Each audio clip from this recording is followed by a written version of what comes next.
बलराम छै। कारगर बनल जन्म स्थान छै। भक्त की तारा लायल भगवान छै। माँ यशोदा के बनल संतान छै। देवकी के पुत्र कृष्ण बलराम छै। कारगर बनल जन्म स्थान छै।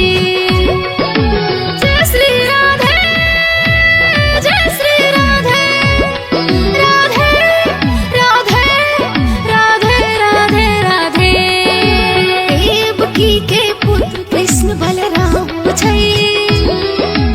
कारगर बनल जन्म स्थान छै।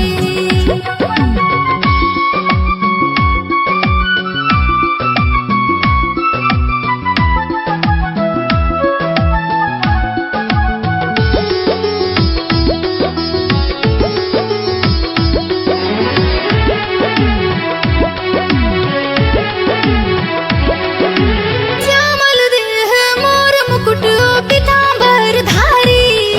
यशोदा पुत्र नंद के लाला सुदर्शन धारी।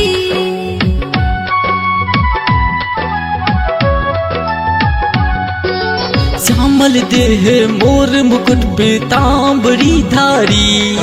यशोदा पुत्र नंद के लल्ला सुदर्शन धारी।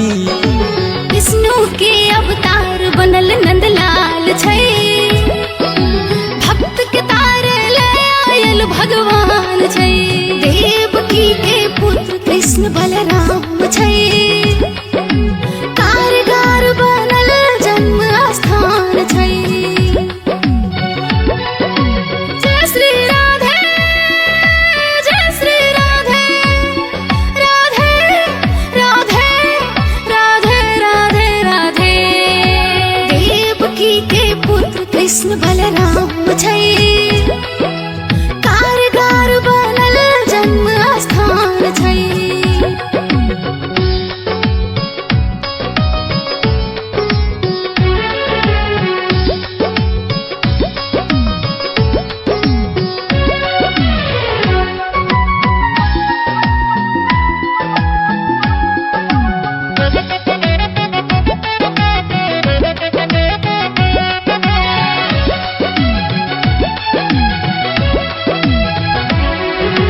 गोकुल के रक्षा के लो गोवर्धन उठेलो। मुरलीधर मधुसूदन माखन खूब चरेलो।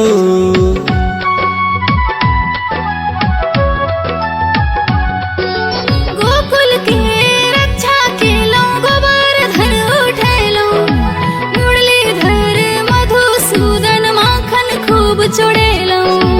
नंद यशोदा मैया के अभिमान छै। भक्त की तारा लायल भगवान छै। देवकी के पुत्र कृष्ण बलराम छै।